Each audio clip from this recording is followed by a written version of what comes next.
From WGVU Public Media, this is Powerful Women Let's Talk. Conversations with women making an impact in West Michigan. Stay connected to Powerful Women. Please like and subscribe. Welcome to Powerful Women Let's Talk. I'm Shelley Irwin. Today we are speaking with Dr. Alicia Córdoba, president of Aquinas College. Extended resume, more than 2 decades of experience in Catholic higher education, faculty member, administrator, of course, a mission-driven and motivational leader, broad expertise in strategic operational planning, financial management, i.e. she counts the money, and stewardship. Much more on the list. Also serving as an associate VP, inaugural Byrne Director of the Center to Catholic Studies at St. Mary's University in San Antonio, Texas. We might ask about that Riverwalk.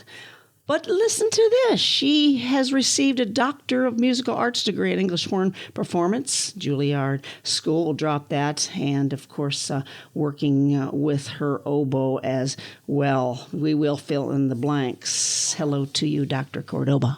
Hello to you as well. I saved about 3 minutes for an oboe performance. I should have brought it. I'm sorry. Next time. Did you play every day? Do you practice every day? I'll just go there. Oh, the question. No, I don't practice every day anymore. I did many hours a day, as a matter of fact. But as a president of a college, time is limited. Yes. Well, a doctorate, of course, musical arts degree in English horn performance, plus degrees in oboe performance. What was the original dream? Oh, with my oboe and my English horn, major symphony player. That was it. That was the trajectory. Did that come true? I was playing with the Chicago Symphony when I decided that probably wasn't my trajectory anymore. Yes. Loved it, matter of time, but I felt something else nagging at me. There's where we'll get deep. You were the president of Aquinas College. Before we go there, when did you begin to, let's just say, study higher education? My first job actually teaching. I was hired to teach one class, and I very much enjoyed it. It was kind of curious being on the front side of the classroom rather than being inside as a student. This is okay.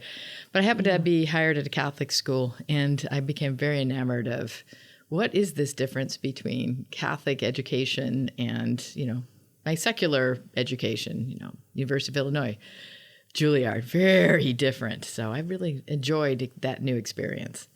And I'll go there. What was the difference? Why Catholic education for, obviously, your niche? My niche. I think God had a plan in that. There was just something that was intriguing me that allowed me, and then with working with my students and my colleagues, to really fill in all the parts of who I was. I said, when I was on the stage, I love to play. Love to be, especially Chicago Symphony. Oh, my goodness, Juilliard. The players are amazing. You're just in heaven. But there was always something that wasn't there. Like, I can play. I love to play. These are my friends, but there's something else. And I found Catholic higher education being that. Mind, body, spirit.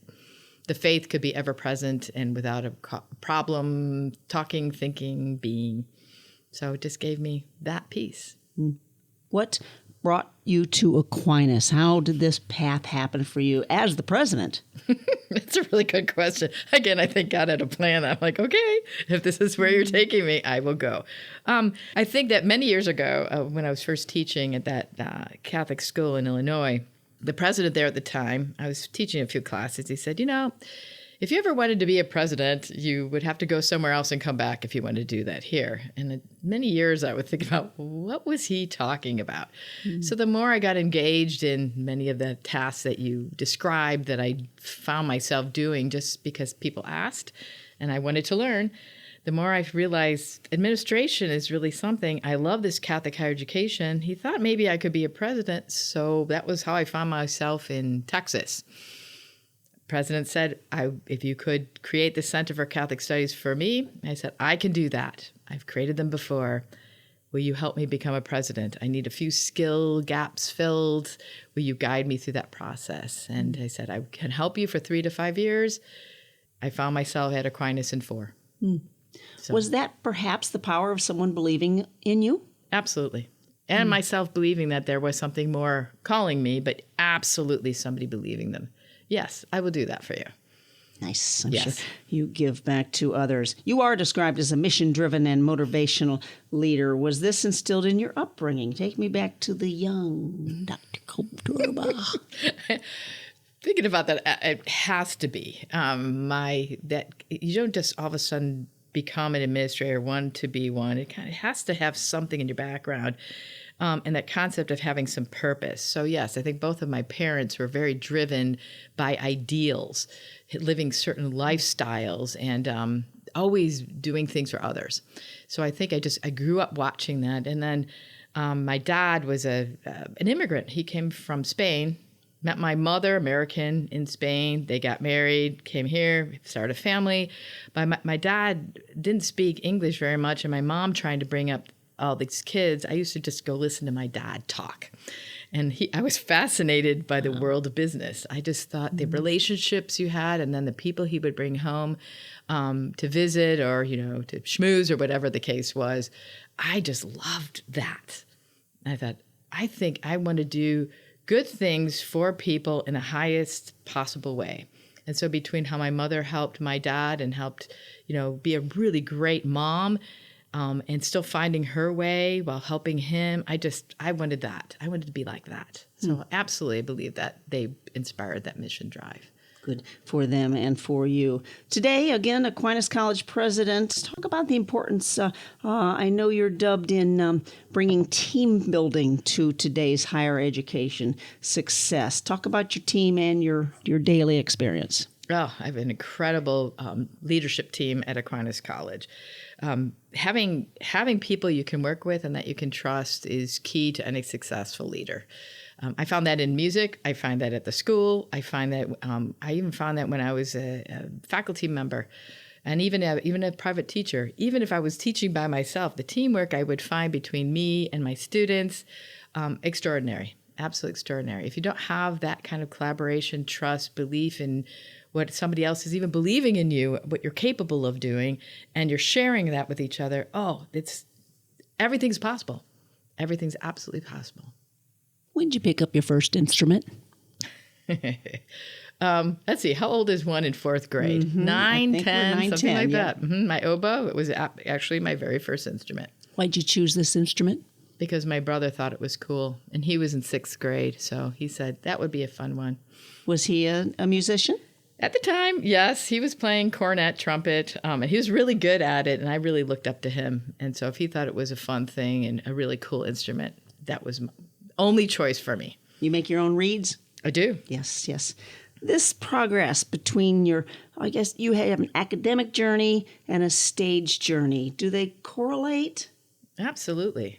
Absolutely. That drive to be successful on the stage is no different than my drive to constantly want to better myself, to constantly work towards something more and above and beyond. I love the classroom. I love working with students. I also love what happens on the stage with the people that are around you and the sound you make. Each one is separate, but everybody together.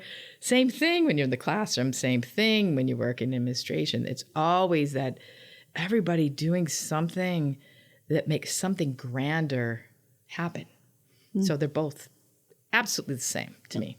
I keep wanting to go back to what was that first class you taught? Women in music. Wow. I think. Actually, no, it was a world music class. I was supposed to teach women in music because I thought I could do that. I'm a woman. How hard could that be? And then all of a sudden, well, we don't need that this semester. You're coming in. We actually need this other class. I'm like, well, I love music of the world, so I could teach that too. Hence the marriage of academia and obviously your love for music. Correct. I'm going to stay on the topic of playing a musical instrument. How important, I'm leading the question, how important is it to play a musical instrument at any age? Oh, if you have the opportunity, even if you've never played before, pick something up. Well, for me, and when I've watched with other people too, that it started young, started old, it's a way of communication, a space you could have by yourself and with others that you can't have in any other capacity. Like when I'm performing, I know I can communicate with you at another level that I cannot find words for. And so at any point in one's life, if you could pick up an instrument of any kind, even if you're tapping on a table, there's just something about what's happening between the sound, the body changes, and then how somebody's taking them or perceiving them. There's something beyond yourself in that whole communication space. What's your advice to those that that want to either perform on stage or have their first class or lecture? How do you minimize the butterflies, or what do you say to yourself? Because you're all over it now. Yeah, well, the butterflies will always be there, so don't pretend they're not going to exist. I still get nervous until the first note comes out of my horn, and then it goes into a whole nother, almost a religious experience. I think it's as I say to myself, I've said to my students and even colleagues, that as long as you've put everything you can into it, go on the stage and just enjoy the moment. Don't think about it, how perfect it is. Just play. And all of it, people will hear that from you. They won't hear the couple of notes that might be a little bit off. They'll hear the joy of what you're saying from your joy and passion of the performance. And that will be what they'll take from that moment in time. One of your talents is to perform, premiere, and commission to honor the Blessed Virgin Mary. Talk about this side of your talents. Yes. My very eclectic career. That was a project that I started with a sabbatical. When I took my first sabbatical as a tenured faculty member, I wanted to figure out how to bridge all the loves of my life, the intellect, my music, and my love of the faith. In particular, I have a devotion to the Blessed Mother. So I think I started this in 2016, 2017, this project of writing about the theology, why we love our mother. I call her my mom, the Blessed Mother. And what does the church teach, and why is she so amazing for us?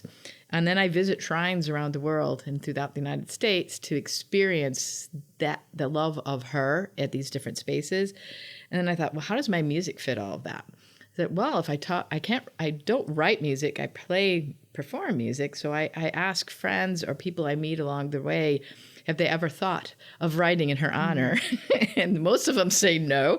So we talk about it. So it's a way of talking about how she fits in the Catholic faith, how she fits even in other faiths, and what that might mean for them. No one has ever turned me down. And I have an incredible array of music written in her honor, which, again, when I finally get to the point of finishing this book, it will go along, a recording that will go along with it.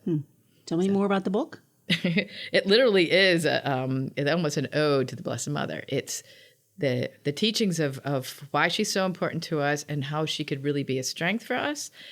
That's one part. The spiritual part is I literally take diaries visiting shrines around the world. I've chosen 6 in Europe and 6 of the international sites in the United States. And then I visit, I take notes.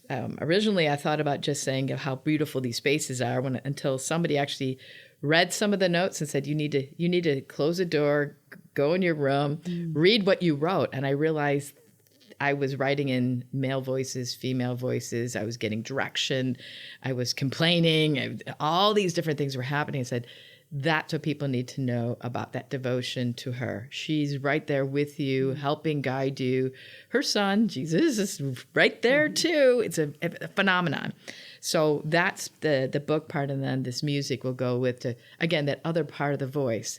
You hear the spiritual journey, you hear that how it's journeyed in its music, and then where does it actually all come from? What is the truth and the teachings of the church? Talk to me a little bit about you serving as a president of Aquinas College. I don't need numbers, but are you rare as a female? Yes, in the entire sector of higher education in general, and also in Catholic higher ed more specifically. And I'm the first at Aquinas College, first female president. So I'm the 13th, but actually the first female, which is interesting to me because it was started by women. It was started by the Dominican sisters. So I take this as an incredible honor and a gift to represent the womanhood of the founding of the institution at this stage in its history. Pretty amazing. Off the cuff question: what's the role of what's your husband called? First gentleman. What's his role in your life as we speak? listening to me most of the time and keeping me calm when there's so many things to have to juggle all the time. No, he actually, to me, I call him the alumni gatherer, because he's out talking to people. He's always wearing Aquinas gear, and people ask him, oh, did you go to school there? And he says, no, my wife is president. So it starts conversations, and 99% of the time, the person's either an alum of the school, a sibling or a parent was an alum of the school, or they know somebody who went there. So he tries to get people back, but he just enjoys being with people, and he loves being a part of Aquinas, and he loves not having to work. I could do that for the two of us. You could do that, to have a best friend. What do you say to the young Dr. Córdoba who picks up an English horn, an oboe for the first time, and begins that plan? If I think back to when I first started, oh my goodness, did I want to quit. It sounded so bad. But I persevered. A lot of that, again, my mother was an incredible mom. In the sense of the word. But really always just persevere, because the more you work hard at it, the more you just keep trying to do your best. Good things happen. But always to kind of watch the path. Like, for example, here I started playing this instrument that took me onto the stage with the Chicago Symphony. That was a 30 some odd year journey. And then where it all kind of kept twisting and turning, I'm like, what an amazing path. I said, I'm not the only one who has an amazing path. And that's what I would say to people. Just watch what's happening in your life. Don't underestimate any moment. Don't underestimate that one thing somebody might say that jars something in your head. And maybe there is something different for me. And just be ready for anything. Like a lot of those things you read about what I do, somebody just asked and I said, sure. I don't know how to do that. I'll figure it out. And sure enough, I gained so many friends, colleagues, and a lot of respect, obviously, because I ended up with this job, which is an incredible job at an incredible school. What a God-given gift to be there. But really, just to be thankful for everything, but always, just pay attention to every day, because every day is a grace. Do your students have a nickname for you, Dr. C, or anything exciting? That's a good question. I'm not sure I have that, but my daughter's friends all call me Mama T, because her last name is Tate. No, actually, they have, at Aquinas, the students have associated me with the term mariposa, which is Spanish for butterfly. So that's my symbol at the school, because they heard of a story when I said my first real connection with Michigan was at the Michigan Dunes camping with my family, and a butterfly would come out of the trees and land on my shoulder every day for a week. I could hold it. It would be there all day until I went into the camper, and it would fly back into the trees. Not to any other family member, just to me. So my name, kind of if there is a nickname, is Mariposa. Very nice. Yeah. Keep those wings flying. Thank you very much, President of Aquinas College, Dr. Alicia Córdoba. Take care. You too. Thank you very much. Powerful Women Let's Talk is a production of WGVU Public Media. Episodes available at WGVUnews.org and on Apple and Spotify. Please like and subscribe.